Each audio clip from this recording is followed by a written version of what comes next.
Hello dear friends, greetings from Dr. Anil Kumar Jain. Today we shall learn basics of instruments which are commonly used during surgery for septoplasty and SMR, that is submucosal resection of nasal septum. So this is overview of instruments which are being used. Now I shall take instruments one by one as they use in the surgery in sequence.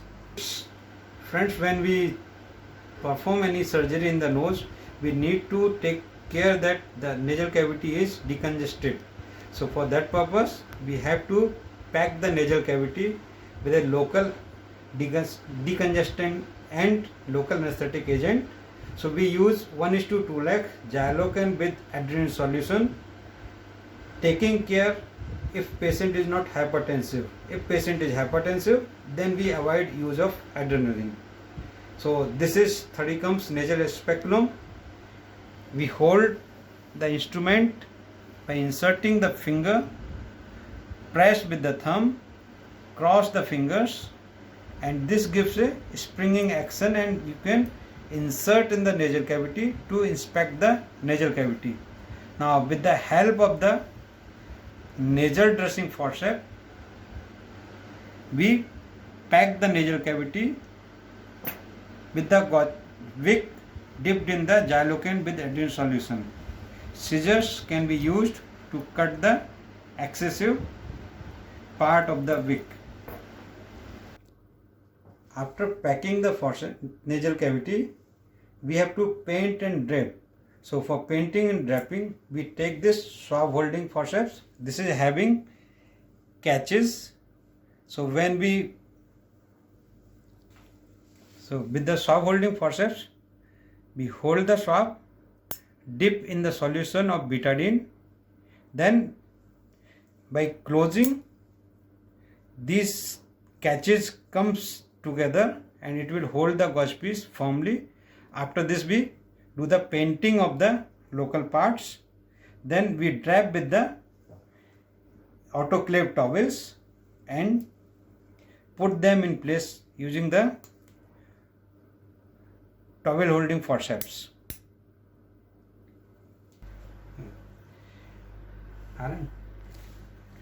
After packing the nasal cavity, then doing the painting and draping of local parts, we use the nasal endoscope to inspect the nasal cavity. This is 0-degree nasal endoscope. You can identify it by reading on it. 0 degrees mentioned on it. After this inspection of the nasal cavity, we take a 2 cc syringe filled with local Xylocan with adrenaline solution and a 26 gauge needle. With this, we do the infiltration in the local parts. This acts as an anesthetic agent, vasoconstrictor, as well as helps by hydrodissection. So this makes the elevation of the flap easier.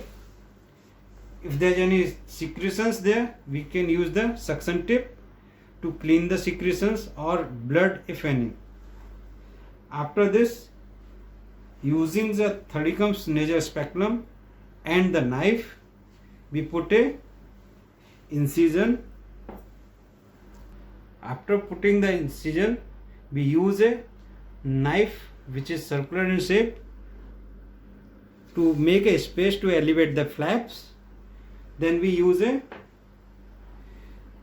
suction elevator meaning by it is having an opening over here and the tip is connected with suction, so that if there is any blood, it is sucked through this opening, and this part can be used to elevate the mucoperichondrial flap. Now this is Freer's elevator, bi-ended. This is further helpful in elevating the mucoperichondrial flap. This is Hobart's mucoperichondrial elevator. You can very well see the tip of the instrument. It is having a gentle curve, so it helps in better negotiation between the cartilage of the nasal septum and the mucopericardial flap. This is bi-ended ballpoint. This can be held to palpate the delicate structures of the nasal cavity. Now, this instrument is Killian's long-bladed nasal speculum. This has a specialty that when we close the distal end of the instrument, the tip of the instrument opens. Now there is a similar instrument which is having a screw on the side. So this is called self-retaining long-bladed Killian's nasal speculum. This helps by when we screw the instrument, you can very well see that tips of the instruments are opening, and you can keep on screwing it till the desired dilatation of the mucopericardial flap is achieved.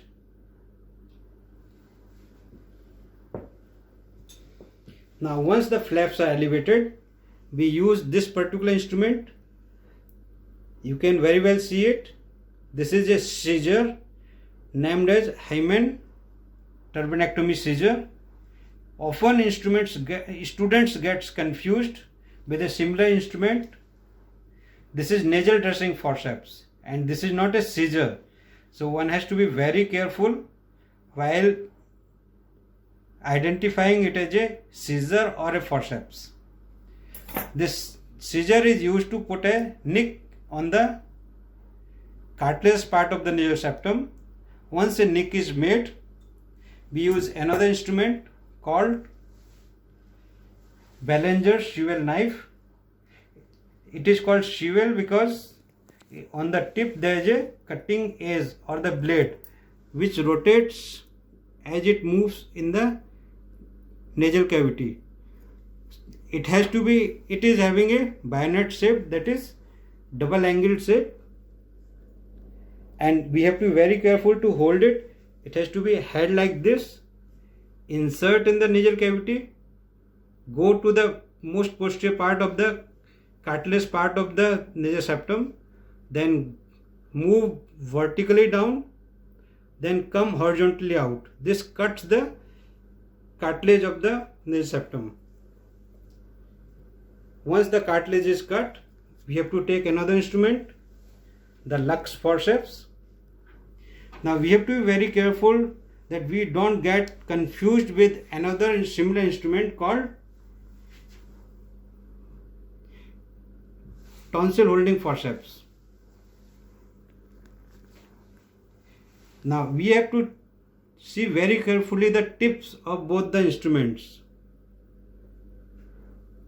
Tip of Lux forceps is having cup which are of equal size. They are approximating each other. So when we hold a soft tissue and press it, the tips, both the cups of the tips gets approximated and they cut the tissue.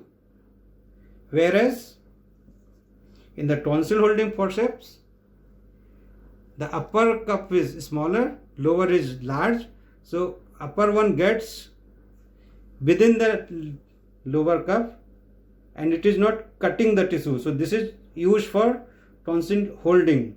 So please never get confused Lux forceps with the tonsil holding forceps. We use, this is Blackslave forceps to remove the soft tissue and cartilage in the nasal cavity. Now this is gauze and a mallet.